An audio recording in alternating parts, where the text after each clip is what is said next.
Bienvenue sur Africa 24 pour cette nouvelle édition du 12-15. Voici les titres de l'actualité. Initialement prévu pour ce jeudi 14 décembre 2017, le procès du député et maire de Dakar, Khalifa Sall, a été reporté.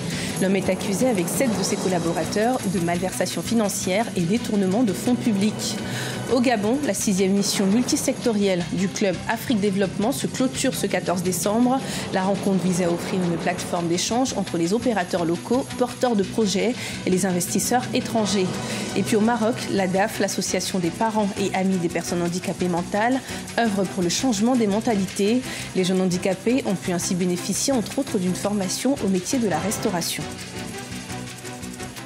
Mais tout d'abord, dans l'actualité, au Burkina Faso, le procès de François Compaoré a été reporté au 7 mars 2018. Le frère de l'ancien président de la République est mis en cause dans l'enquête sur l'assassinat en 1998 du journaliste Norbert Zongo. Arrêté à l'aéroport parisien de Roissy fin octobre, François Compaoré a déclaré mercredi qu'il ne voulait pas être jugé au Burkina Faso. Report également du procès de Khalifa Sall au Sénégal. Initialement prévu pour ce jeudi 14 décembre, le début des audiences a été renvoyé au 3 janvier 2018. Le député et maire de Dakar ainsi que 7 de ses coaccusés sont poursuivis dans une affaire de malversation financière et détournement de fonds publics présumés. Mais ses avocats dénoncent un procès politique. L'homme a d'ailleurs reçu le soutien ce mardi 12 décembre des élus de la capitale française. Une situation dénoncée par le gouvernement sénégalais qui dénonce la subjectivité, la condescendance et le mépris du Conseil de Paris envers la République du Sénégal. Écoutons à ce propos la réaction de Mohamedou Dia, journaliste sénégalais. M. Khalifa Sall et 7 autres co-accusés de la mairie de Dakar doivent répondre des accusations de détournement de deniers publics concernant une caisse d'avance de cette même mairie.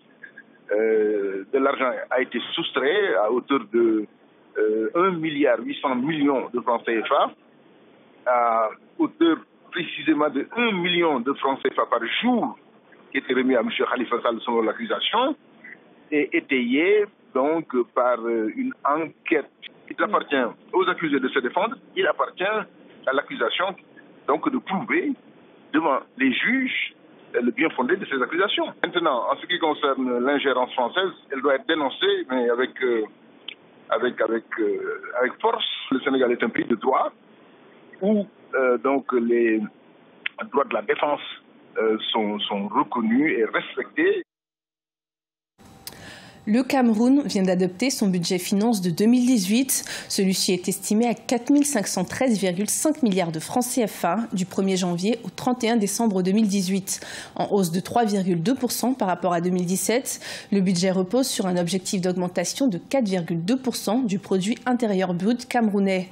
En 2016, ce PIB avait enregistré une baisse de 4,7% à cause d'un double choc que subit l'économie camerounaise, lié d'une part à la baisse continue des prix du pétrole, principal produit d'exportation du pays d'Afrique centrale, et d'autre part à une crise sécuritaire sur son sol, notamment dans la zone anglophone où des affrontements ont lieu régulièrement.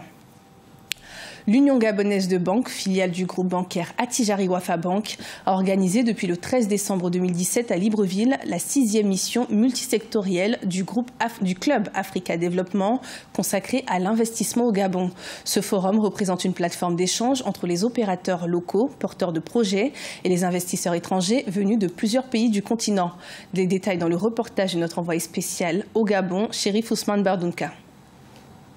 La 6e mission multisectorielle du club Afrique Développement du groupe Attijari Wafa Bank s'est ouverte ce mercredi 13 décembre 2017 à Libreville au Gabon. En partenariat avec l'Union gabonaise de banque, cette mission est axée autour du thème « Investir au Gabon ». Une rencontre qui se tient dans un contexte économique international marqué par la baisse des coûts des matières premières et des produits pétroliers. Elle est donc une occasion d'attirer plus d'investisseurs au Gabon, l'objectif étant de diversifier l'économie gabonaise et créer plus d'emplois. Et notamment quand on fait des rencontres dans un pays comme le Gabon, tout est centré autour du pays. Ça veut dire quoi? Ça veut dire qu'en fait, toutes les énergies, tous les moyens sont centrés autour du Gabon. Et on est là pour travailler avec l'ensemble des forces vives pour l'investissement autour du Gabon. Quelles que soient leurs origines, quelle que soit leur nationalité. Et ce qui nous intéresse ici, c'est le développement du pays, c'est accompagner l'investissement, c'est la création d'emplois. Au cours de cette rencontre, 33 projets sélectionnés dans divers domaines ont été présentés aux entrepreneurs par l'Agence nationale de la promotion des investissements. 9 secteurs constituent aujourd'hui des niches d'investissement et d'emploi au Gabon. Ils vont du tourisme aux infrastructures numériques en passant par l'habitat, l'agriculture ou encore l'assainissement urbain. Il y a tous les secteurs, parmi lesquels les plus importants, il y a le bois, l'agriculture.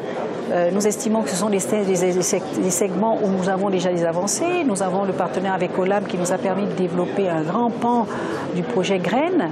Et nous avons le bois qui est également aujourd'hui l'un des vecteurs de la zone économique de Coq. Nous avons le numérique, nous avons le tourisme, nous avons les mines. Et tous ces secteurs-là, et le tourisme, tous ces secteurs-là sont des secteurs qui peuvent permettre de relancer dans un délai très, très rapide la diversification de notre économie. Cette 6e mission multisectorielle du Club Afrique Développement a été une occasion de partage d'expériences et de quête de nouveaux partenariats à travers des rencontres B2B organisées à cet effet. La journée du jeudi 14 décembre est réservée à la visite de la zone économique spéciale de Nkok, un site industriel qui compte déjà plus de 70 entreprises implantées. Au Maroc, l'association ADAF, qui œuvre pour changer le regard sur le handicap au Maroc, s'investit davantage dans cette cause, notamment avec la mise en place d'une académie au cœur de la ville de Rabat, qui forme une 50aine de personnes handicapées au métier de la restauration. Découverte avec Siamlo Victoria Sedji. L'association marocaine ADAF poursuit sa lutte en faveur de la réinsertion des personnes atteintes d'une déficience mentale. Au nombre de ces initiatives, le restaurant solidaire, situé au cœur de la ville de Rabat, il forme ces handicapés à l'apprentissage d'un métier. Dans ce restaurant, ces derniers dressent les couverts, cuisinent, accueillent et tissent. Amr Laroussi, 28 ans, a intégré l'académie. Il exerce en tant que serveur. J'ai appris à prendre les commandes des clients et à les installer. Dans le passé, je ne savais pas faire tout ça parce que j'étais timide. Aujourd'hui, ça va, Dieu merci. C'est un grand pas pour moi et j'espère faire mieux dans l'avenir. Dans ce restaurant, 85 personnes ont appris à imposer leur savoir-faire. Elles ont 17 ans, voire plus. L'académie a réussi à faire intégrer 15 jeunes dans des entreprises et ceux-ci font la fierté des leurs. La mise en pratique de ce qu'ils ont appris prouve que les personnes atteintes de handicap ont bien une place à défendre dans la société. Nous avons été surpris par ces jeunes hommes et femmes qui se comportent bien avec les clients. Nous voyons qu'ils ont des capacités et des aptitudes. Ils font très bien leur travail. Nous avons pensé à ce projet qui est donc l'ouverture sur le milieu extérieur et justement d'ouvrir un restaurant pour que les gens puissent venir voir, déguster de bons petits plats mijotés par ces jeunes qui ont mis toute leur âme et qui mettent tout leur amour et qui vous mettent tout ce qu'ils possèdent parce que c'est des personnes entières, c'est des personnes qui ne sont pas menteuses. Au Maroc, comme partout dans le monde, la prise en charge des personnes handicapées n'est pas toujours garantie. Celles-ci sont aussi souvent marginalisées. Le combat de l'association ADAF, créée depuis 1976, consiste à les faire accepter et leur redonner confiance. L'association multiplie alors les initiatives afin de convaincre le maximum de personnes dans cette cause. Ce journal a été préparé par l'ensemble de la rédaction. Merci de nous avoir suivis. Retrouvez dans un instant une nouvelle édition de l'information sur Africa 24.